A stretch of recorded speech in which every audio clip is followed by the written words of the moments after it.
Action.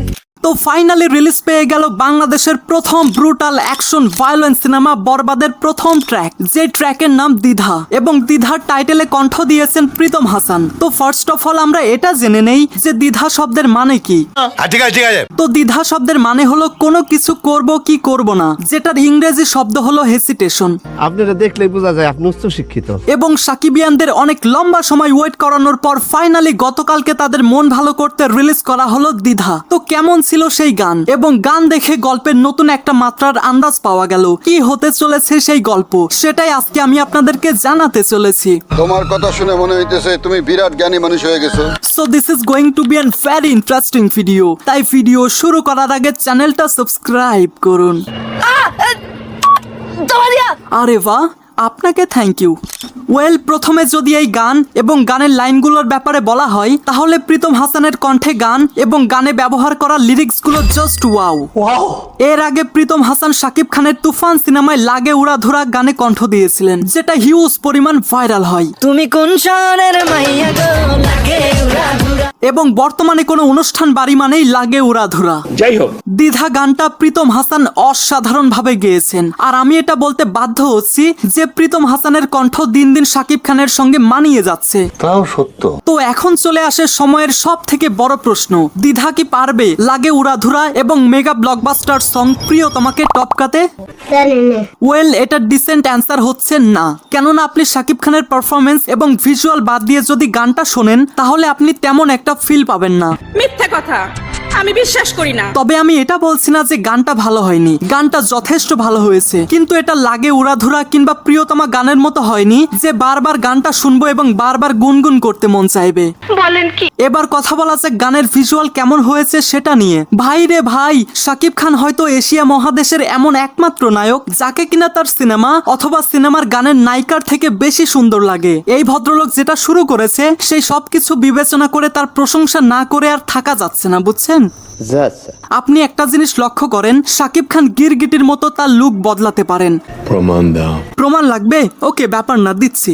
For example, 2018 সালে release হওয়া নাকাব সিনেমায় পুরো সিনেমা জুড়ে শাকিব খানের লুক ছিল একদম ভিন্ন, এবং সেই সিনেমায় তখন বাজে 12টা, তখন বাজে 12টা, আমার বাজে 12টা, এবং তোর হাঁটা চলা, তোর হাঁটা চলা। এই দুইটা গানে শাকিব খানের যে লুক ছিল, ভাই রে ভাই, দেখে মনে হচ্ছিল আমার থেকেও ছোট। মনে হচ্ছিল শাকিব খানের বয়স 21-22 বছর, আমার থেকে 1 বছরের ছোট। সেই দুইটা গানে নুসরাত জাহানের থেকেও শাকিব খানকে বেশি আকর্ষিত লাগছিল। এবং 2024 সালে রিলিজ পাওয়া তুফান সিনেমায় দুষ্টু কোকিল গানটা মিমি চক্রবর্তীর জন্য বানানো হলেও অডিয়েন্সদের দৃষ্টি আকর্ষণ করেছিল শাকিব খানের ডেডলি লুক। এখন আবার বরবাদের জন্য তিনি তার লুকে যেই পরিমাণ পরিবর্তন এনেছেন, সেই কারণে তাকে হয়তো গিরগিটি বলা ভুল হবে না। সঠিক বলেছেন। আসলেই তিনি বাংলাদেশের এক অমূল্যবান সম্পদ। তিনি আমাদের বাংলাদেশের একমাত্র মেগাস্টার, এবং পার্সোনালি আমি অনেক গর্বিত যে আমি একজন সাকিবিয়ান। তো যাই হোক, আর আমাদের বাংলাদেশি সিনেমাকে কেউ যদি ইন্টারন্যাশনাল মার্কেটে রিপ্রেজেন্ট করতে পারে, তাহলে সেটা হবে শাকিব খান। এবং একটা কথা না বললেই নয়, বলো বাবাজি। প্রয়াত নায়ক সালমান শাহর পরে যদি বাংলাদেশে কেউ স্টাইল আইকন হয়ে থাকে, তাহলে সেটা হচ্ছেন শাকিব খান। এশিয়া মহাদেশের মধ্যে আপনি এমন একজন নায়ককে খুঁজে পাবেন না যিনি শাকিব খানের মতো সমস্ত স্টাইল এত নিখুঁত ভাবে ধারণ করতে পারেন। সত্যি তিনি আমাদের বাংলাদেশের একমাত্র স্টাইল আইকন। আর দ্বিধা গানটি দেখার সময় সবাই ভুলেই গিয়েছিল যে গানের মধ্যে ইধিকা পলও রয়েছে।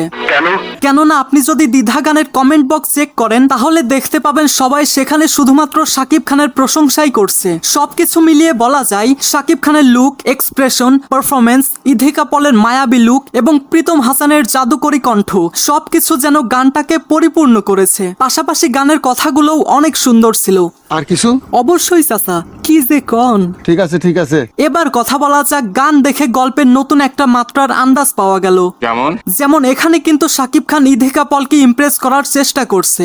এমন না যে প্রথমবার ইমপ্রেস করার চেষ্টা করছে। আসলে ঘটনা হবে এমন যে এটা আসলে একটা সিচুয়েশন ডিমান্ড সং হবে, এবং এই গানটি গাওয়া হয়েছে শুধুমাত্র ইধিকা পলের জন্য, যেখানে শাকিব খান ইধিকা পলকে নানান ভাবে ইমপ্রেস করার চেষ্টা করছে। এবং এদিকে ইধিকা পলও চেষ্টা করছে তাকে ক্ষমা করবে কিনা, যেটার সোজাসুজি মানে হলো, তার মানে অতীতে শাকিব খান এমন কোনো কিছু একটা করেছে যেটার কারণে ইধিকা পল তার থেকে দূরে সরে যাওয়ার চেষ্টা করছে।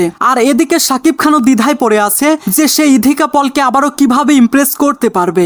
Oh, I see. এবং গানের কথাগুলোতেও কিন্তু এই টাইপের আভাস পাওয়া যায়। আপনারা ভালো করে লক্ষ্য করলে শুনতে পাবেন যে গানের মধ্যেই অতীত এবং দ্বিধা নিয়ে বলা হচ্ছে এবং এখান থেকেই অতীত কাটিয়ে ভবিষ্যতের গল্প যুক্ত হবে। আর পুরো গল্পটা কি হবে সেটা জানতে হলে আপনাদের সিনেমাটি দেখতে হবে। আচ্ছা, তো গাইস, আপনি কি সম্প্রতি রিলিজ পাওয়া দ্বিধা গানটি দেখেছেন? যদি দেখে থাকেন তাহলে আপনার কাছে কেমন লেগেছে? আর সব থেকে ইম্পর্টেন্ট, আপনিও কি আমার মতো একজন সাকিবিয়ান? আপনার মতামত কমেন্টে জানিয়ে যাবেন। So I hope you like this video. If you like this video then subscribe to my channel and press the bell icon. Thanks for watching, family members. इतनी खुशी मुझे आज। Yes, you all are my family members.